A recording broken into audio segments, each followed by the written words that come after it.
some reading while I was waiting on my pizza from Wikipedia, and I looked up Eleonora Duse, who is supposed to be the all-time best actress of all time. She also knew Sarah Bernhardt, and they were competitors. And Duse was the one that kind of was the creator of the method acting. She was kind of the first method actress. She felt like everything should come from within, and she should tear down the artifice, so that she was just getting it all from within, coming from the inside out. That was Eleonora Duse. I think that's how they say it. Duse. Some say Duse. Anyway, fun fact. If Chris the Girl cut her hair and looked upward like that, spitting image of Chris the Girl. You ever see Chris the Girl's YouTube channel? Spitting image of Eleonora Duse. If you see photos of Eleonora Duse, who is an Italian actress, spitting image. Very scary. But anyway, I was thinking about possible people that could play her, powerhouse actors like Scarlett Johansson, or, Sarah Bernhardt could be played by Jennifer Lawrence, because Jennifer Lawrence looks a little like Sarah Bernhardt. But I have to go back and look at Sarah Bernhardt photos, because they showed one of Eleonora Duse, which I thought she looked like Chris the Girl. But I think with the right hair and makeup, Scarlett Johansson might could play her. Well, that's a loud radio. Anyway, if they ever did a movie, like a biopic of her, it's a possibility. I don't know why, I just thought of that for some reason. She has a very long life. She lived almost to be 70. And she started off with the Italian Commedia dell'arte, even though she did not act that way. She was very real. She worked with Henrik Ibsen, who wrote The Dollhouse and things like that. She was one of the actors that you'd go see if you wanted to see a very real performance. If you want to see something fancy and all over the place, that was Sarah Bernhardt. I think it'd be cool, you could play those types of characters, Holly Hunter kind of is like Eleonora Duse a little bit. She has that kind of real quality that comes from within. Even Holly Hunter could probably even play like an older version of her or something. It's interesting. Another person I thought of too, that kind of has like a quality like that, is Elia Kazan's granddaughter or great-granddaughter or whatever, Zoe, also. Also, another thing about Eleonora Duse is an older version too, or one when she's starting to be a mature lady, Catherine Keener. If they put some maybe a little bit of makeup and dyed her hair. Well, her hair's already dark. Yeah, I think she would be a great version of Eleonora Duse, the great Italian actress. Catherine Keener. And of course another one that I really have to say, probably the best out of all of them, is Isabella Rossellini. Because remember, she lived to 66 or 67, was Eleonora Duse. She lived to about 67. But it'd be interesting to see any of those actresses try to play her at different ages, to the different ages of Duse. I think you could do a take on it and have different actresses play the different ages of her. It would probably work. It'd probably be a good movie, definitely. Because she played characters like Hedda Gabler. She worked with Henrik Ibsen. It would just be an amazing movie. Why they haven't done it, I don't know. I'm in the dark. Because that's a major theatrical character of our times. They did Charlie Chaplin. I don't know why they haven't. I don't know.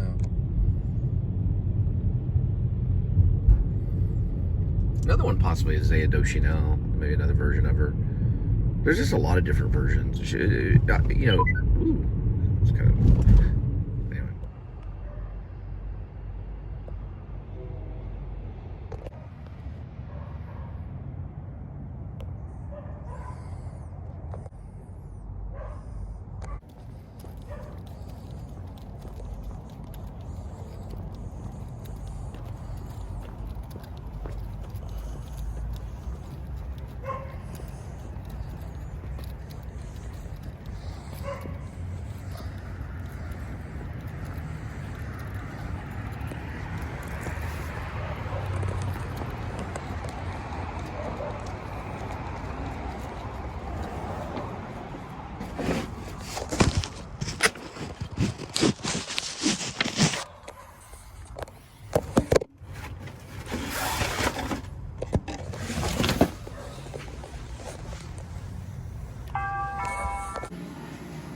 It's high school again.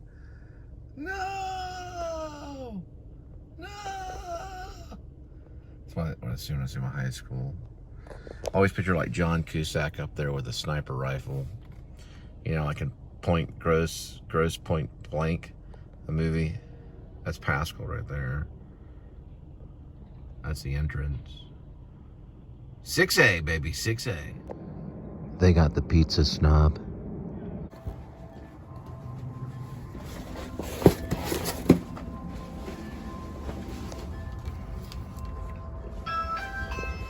These people are artists. Okay, so I always wanted to do like a lowdown on, I gotta do this first though. Just wait a second. All right, okay guys, I'll turn the light off. So I always want to do a lowdown of all the places I lived. So I'll try to do this in linear order. It'll probably get a little non-linear, but it started off as far back as I can remember as Hearst. I was maybe like, I could remember when I was 4 years old and things like that. I just remember weird things. So I remember I was told I killed the goldfish by feeding them too much. And I stepped in a cake on my birthday. So my mom was baking a cake and I crawled up on the cabinet and put my foot in the cake.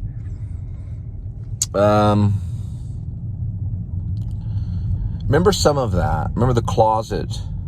I used to play in the dark. Toys. I play with toys in the closet.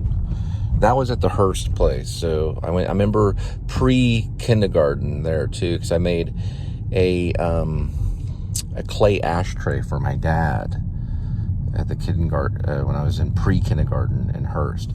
Then we moved from Hearst to Keller into a mobile home in my grandparents' side yard. We had a horse named Pony and a dog named Smokey and a cat named Tony, I think. And the dog was named, no. The pony was named Pony the Tony, but we had a cat named Tony too. Anyway, then from there, I think maybe that's when we moved to Hearst, and then we moved back to my grandparents' place in Keller off of Randall Mill, which looks different now, but it's still there.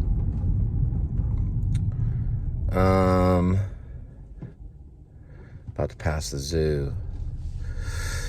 We lived there until I was about 9, and my parents got a divorce. But my dad bought he constructed a mansion right across the street because he was in the jewelry business. He used to work for the railroad, but he ended up doing jewelry and bought a mansion. This is the Fort Worth Zoo right here. Kind of see it right here.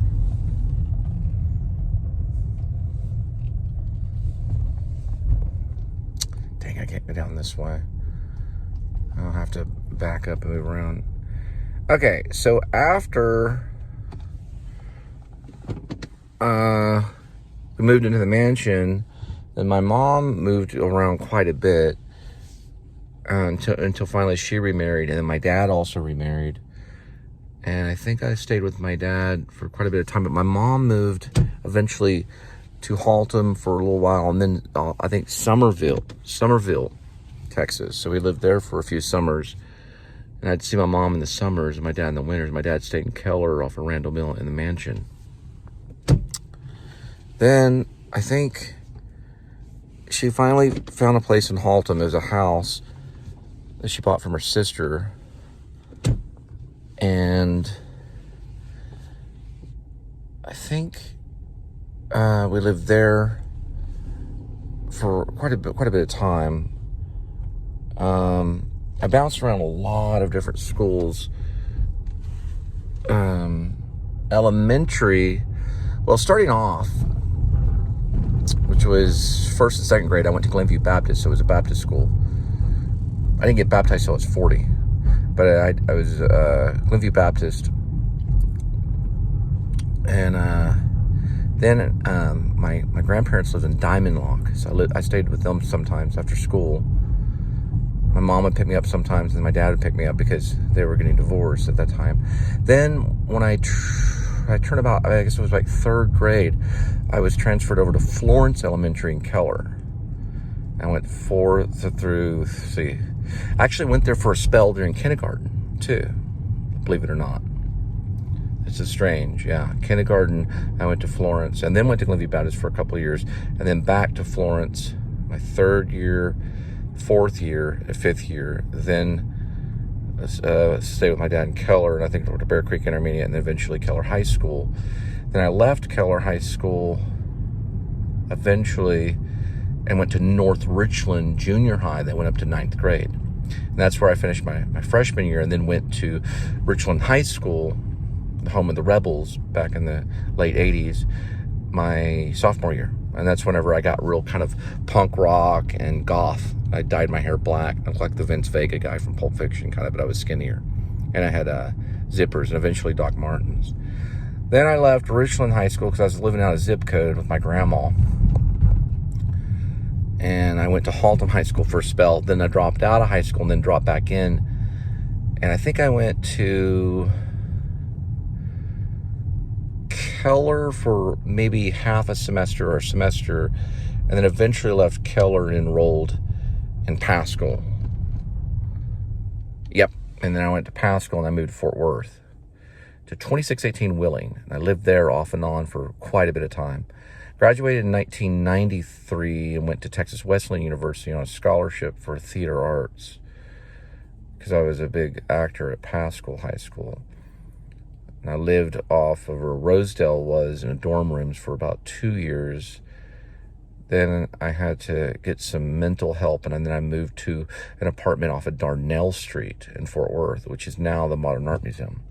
I lived there for about, let's say, about 2 years. I think I lived there for about 2 years. I remember when I lived there, I lost about 50 pounds. Got down to about 170 or so. Left there, moved to these apartments that I'm coming up to here off of University. I think they're called Park Place. And I lived there for about a year and still was going to Wesleyan. And I even did a spell where I left everything and went to Chicago for just a weekend. I was going to be a mime in Chicago. It's a cold place. It's a cold, hard place for a mime. So I called my dad from a hotel room in Chicago, and I said, "Dad, I'm in Chicago." He said, "What are you doing in Chicago?" I said, "I'm going to be a mime." He said, "Well, the world's a cold, hard place," and then hung up. So I drove back. I ran out of gas, and driving back, it ran out in Missouri. There's the place right there in Missouri. I did have a spell one time where I tried to run off to Chicago again, and then I did the same thing. I ended up turning back and coming back.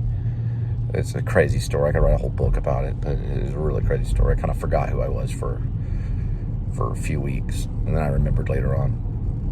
Okay, so after living there at Park Place, because I had to, because the Darnell Apartments was being torn down for the Modern Art Museum, and then I lived in Park Place. I think I left there and I lived in North Richland Hills in a little apartment for maybe a semester or so, not very long, a couple months or something. I left there and eventually moved back to 2618 Willing. I did that many times until finally I enrolled at University of North Texas, where I lived in dorm rooms there and had a little apartment on Fry Street, real small one-room apartment, very small apartment.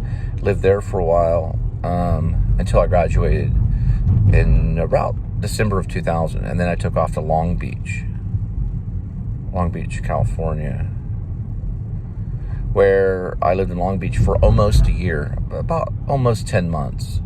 Then I got accepted to the Actors Studio Drama School, so I flew to New York and lived in New York for about the same amount of time, about 10 months, 9 to 10 months or so. When I did live in Brooklyn. I did live in Brooklyn for about 2 weeks. So I moved into Brooklyn to get a room. Then I found a place between Park Avenue, I believe Park Avenue, and Broadway. It was 38 East 21st Street, apartment 10010, I think. I'm sorry. Zip code 10010. It was right off of Broadway and Park Avenue. I think the apartment was 3D, and then I moved in another one that was like 5 something. They were shaped like barbells. The apartments had a big kitchen in the center, and then 4 rooms. I think I lived there till May. I got there in August, and I left right before June. And then I moved to Euless. I moved to Euless for, I think, almost a couple of years, where I studied teaching at UTA. Never got my master's. I only got my bachelor's. I got it from University of North Texas in 2000. Then after living in Euless till almost 2004, I had a spell, about 24 hours, where I moved back to 2618 Wheeling. They were getting ready, my stepfather and mom were getting ready to move to Maine, so he booted me out, and I didn't really have nowhere to go for a whole day. My friend, which I thought it was a big deal, actually it's not that big of a deal, but I thought it was a big deal, but my friend Danny Whitworth, the brother of Johnny Whitworth, the guy that's in Empire Records, he let me stay there for like a night, and then my sister got me an apartment in Crowley, where I met my first wife. Lived in Crowley in 2 different apartments, and then moved to Fort Worth over by Ridgemar for a couple of years, and then White Settlement for a couple of years. Then I got a divorce, and then I moved to Maine, and moved into a place in Guilford. I moved into a place in Parkman, Maine, then Guilford, and then I moved to Dover Foxcroft, Maine, where I finished up a book I wrote called Escape from Maine. And then I escaped from Maine and came back to Texas, back to White Settlement. And I lived there for about 6 months. I met my second wife, where we had 3 children together, and moved to Irving. I lived in Irving for 4 years and became a banker. Then after she left, then I left to move to Carrollton at the Mansions of Sunset Ridge in Carrollton. And I lived there for about 2 years, and that's where I met Linda. Then from Mansions, I left the Mansions in Carrollton and moved back to Fort Worth, where I don't tell you where I'm at because I'm starting a YouTube show. That took me 11 minutes and 22 seconds, or 27 seconds, about 11 minutes and 30 seconds.